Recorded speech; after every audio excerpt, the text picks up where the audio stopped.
Recognized. Thank you, Mr. Speaker. I rise today in support of SJ Res 11, which nullifies the Biden administration's politically driven rule to mandate all offshore oil and gas exploration and development projects complete costly and burdensome archaeological surveys and reports. Over the past 4 years, the American people have seen the most anti-oil, anti-gas, anti-traditional energy, and anti-mining administration in this nation's history. When for energy here in the United States and around the world is growing, as the chairman just said, rather than supporting an all-of-the-above energy strategy, Mr. Chair, the Biden administration sought to stop traditional forms of energy like oil and gas. Prior to the Biden administration's rule, oil and gas companies were only required to complete these reports when BOEM, the Bureau of Ocean Energy Management, had a reason to believe an archaeological resource may be present. Instead, the Biden administration made what archaeological report mandatory, even when it was clearly unnecessary. These unnecessary reports would lead to millions of dollars in additional compliance costs to complete the required survey work and deal with the additional red tape. This is in addition to the significant staff time reviewing these reports would eat up at BOEM, leading to further delays in important energy projects that we need to build for the American people. It's clear the Biden administration's rule wasn't actually necessary. It was just another example of their, quote, death by 1,000 paper cuts, end quote, their agenda to crush our domestic oil and gas industry and raise energy prices for all Americans in the process. After we pass this resolution today, and it will pass the House, it had already passed the Senate, and the President Trump will sign it. So after it passes this House today, and when it's overturned, these oil and gas projects won't be waived from historic preservation rules. This resolution does nothing to weaken the National Historic Preservation Act.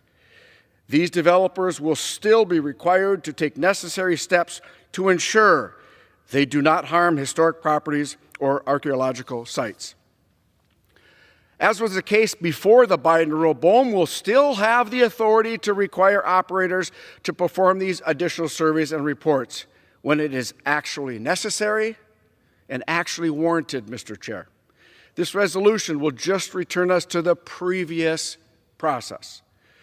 Mr. Speaker, my colleagues on the other side of the aisle will argue this is necessary to preserve historic and archaeological sites on the outer continental shelf. If that is the case, why did the Biden administration's rule only apply to oil and gas operations? Why didn't this rule apply to offshore wind development? This was politically driven.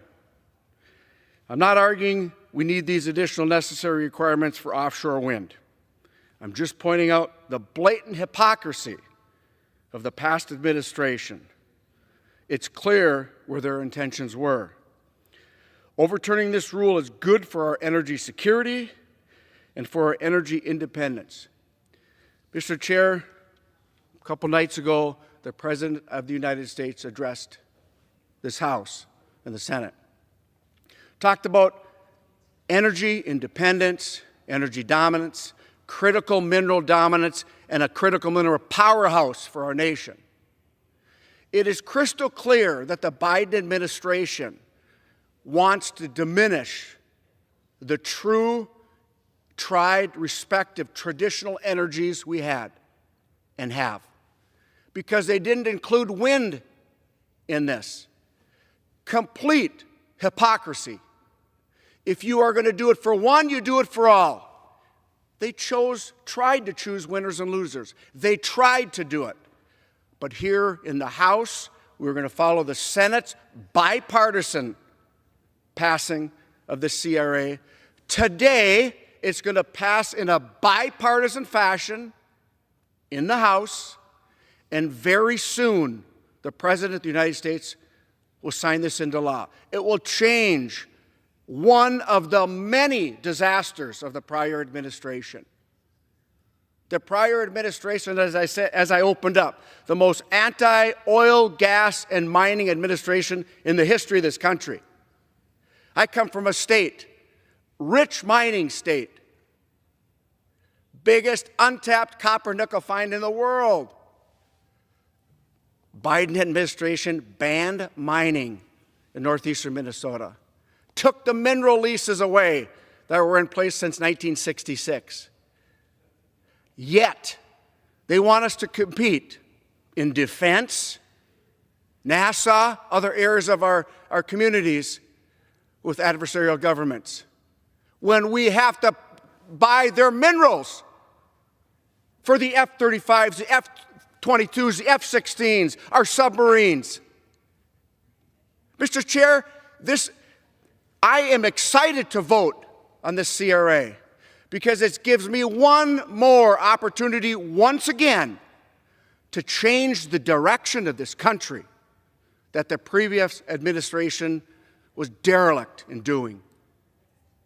I'm very happy to stand here today with my Democrat and Republican colleagues in a bipartisan fashion to get this across the finish line. The American people deserve it. The cost of energy and the need for our energy is going to be increasingly, as the chairman just said, Mr. Chair, we need to win the AI war. And that's going to mean we need energy to do it. We're going to need energy, Mr. Chair, when these businesses come back to our country. We reshore these manufacturing facilities. We're going to need this energy, Mr. Chair, to do that. Now we have an administration that understands it and will not be politically driven by just a few people. Mr. Chair, with my comments, I do want to say one last thing.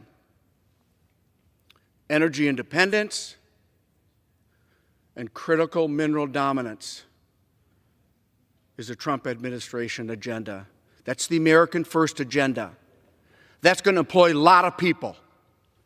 And I yield back.